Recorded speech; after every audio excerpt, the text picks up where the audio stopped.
Hello students, welcome to Hiba Max Study Time. எல்லாருமே 10th standard Tamil revision எக்ஸாம்க்கு prepare பண்ணிட்டு இருக்கீங்க இல்லையா? ஸோ ரொம்பவே கேர்ஃபுல்லாக பண்ணிட்டு இருக்கீங்க, டைம் வேஸ்ட் பண்ணாமல். லாஸ்ட் இயரோட ஃபர்ஸ்ட் ரிவிஷன் கொஷின் பேப்பர் உங்களுக்காக. ஸோ 2020-24ஓட கொஷின் பேப்பர் தான் இது, சரிங்களா? ஸோ இதில் இருக்க கொஷின்ஸ் எல்லாம் முதல்ல நமக்கு தெரியுமான்னு பாருங்கள். ஒரு சிலவங்க ஆன்சரை மட்டும் படிக்கிறீங்க, கொஷின்ஸை படிக்கவே மாட்டிருக்கீங்க. எந்த கொஷினுக்கு என்ன ஆன்சர்னு தெரியாமல் போகுது. வீட்டில் வந்தோன்னு செக் பண்ணும்போது இது எனக்கு தெரியும் அப்படின்ற ஒரு தோணல் வரும். ஸோ அதனால் நீங்கள் எப்போவுமே முதல்ல கொஷின்ஸை பாருங்கள். எக்ஸாமில் கூட நமக்கு ஒரு 5 minutes 10 minutes கொடுப்பாங்க கொஷின் பேப்பர் ரிவைஸ் பண்ணுறதுக்கு. ஏன்னா கொஷின் தான் ரொம்பவே முக்கியம். ஸோ அந்த கொஷின் பேப்பர் இருக்க கொஷின்ஸ் எல்லாமே பாருங்கள், நோட் பண்ணுங்கள், மார்க் பண்ணி வச்சுக்கோங்க. இது எல்லாம் உங்களுக்கு தெரியுதா பாருங்கள். ஏதாவது தெரியாமல் இருந்ததுன்னா கைடில் வந்து கூடுதல் வினாக்கள்னு கொடுத்துருப்பாங்க இல்லையா?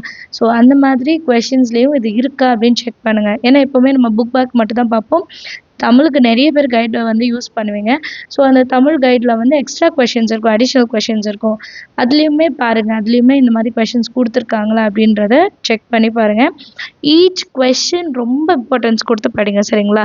கொஷின் பேப்பர்லாம் பார்க்கும்போது ஒரு கொஷின் தெரியலனா பரவாயில்ல, இது தெரியலன்னு விட்டுடாமல் அந்த கொஷினை தேடி கண்டுபிடிங்க எங்கே இருக்குன்னு பாருங்கள். ஏன்னா இப்போ உங்களுக்கு குவார்ட்டர்லி போர்ஷன்ஸ் தான். குவார்ட்டர்லி போர்ஷன்ஸ் எவ்வளோ கம்மின்னு உங்களுக்கே தெரியும். ஆல்ரெடி நம்ம அதை தான் ஃபஸ்ட்டுலேருந்தே படிச்சுட்டு வரோம். 10th ஸ்டாண்டர்ட் ஆரம்பிச்சதுலேருந்தே அதை படிச்சுட்டு வரோம்.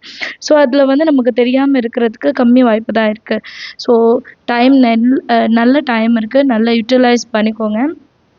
எழுதி பாருங்கள். தமிழில் மிஸ்டேக்ஸ் வரவங்க என்னென்ன ஸ்பெல்லிங் மிஸ்டேக்ஸ் உங்களுக்கு இப்போ பெரிய பெரிய வார்த்தைகள் வந்து மிஸ்டேக் பண்ணிடுவீங்கன்னு நினைக்கிறீங்களோ அதெல்லாம் எழுதி பாருங்கள், சரிங்களா? அண்ட் இந்த 8 marks 3 marksக்கெல்லாம் வந்து ரொம்பவே இம்பார்ட்டன்ஸ் கொடுங்க. ஒரு மிஸ்டேக் இருந்தால் அவங்க 1/2 mark கம்மி பண்ணணும் டீச்சர்ஸை. ஸோ இப்போ நம்ம 2 மிஸ்டேக் இருந்தால் 1 mark போயிடும். அப்போ யோசிச்சு பாருங்கள், நம்ம எவ்வளோ மிஸ்டேக்ஸ் பண்ணால் எவ்வளோ மார்க் நமக்கு குறையும்ன்ட்டு. ஸோ மிஸ்டேக்ஸ் இல்லாமல் தமிழை எழுத பாருங்கள். ஒரு வேர்ட் படிக்கிறீங்கன்னா எழுத்து கூட்டி படித்து பாருங்கள், சரிங்களா? இப்போ நல்ல மார்க் வாங்குறவங்களுக்கு இதெல்லாம் ப்ராப்ளமே கிடையாது. பட் நான் சொல்கிறது எல்லாமே ஒரு 60% எடுக்கவே கஷ்டப்பட்டுட்டு இருக்காங்க பார்த்தீங்களா? அவங்களுக்காக தான் இந்த விஷயத்த சொல்கிறேன். ஏன்னா நம்ம நினைப்போம், நான் என்ன சின்ன பசங்களா, நான் இன்னும் 5 times 10 times எழுதுறதுக்கு. அப்படி கிடையாது. தமிழ் வந்து ஒரு சிலவங்களுக்கு கஷ்டமாக இருக்கும். அந்த எந்த இடத்துல எந்த ரா போடுறதுலாம் தெரியாது அப்படின்னு இருக்கவங்களுக்கு கொஞ்சம் ரிட்டன் ப்ராக்டிஸ் எடுத்து பாருங்கள், செல்ஃபாக கரெக்ஷன் பண்ணி பாருங்கள். கண்டிப்பாக உங்களுக்கு அது சேஞ்ச் ஆகும், சரிங்களா? இதுக்கு மேலேயும் நான் இதுக்கப்புறம் படிச்சுக்கிறேன்னு சொல்கிறதுக்குலாம் நம்மக்கிட்ட டைம் கிடையாது. ரிவிஷனே வந்துருச்சு. ஸோ எல்லாருமே கவனமாக படிப்பீங்கன்னு நினைக்கிறேன்.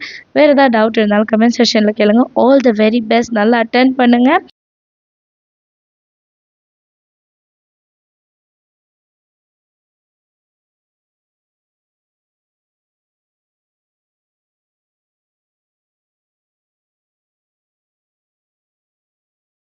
Thank you so much for watching.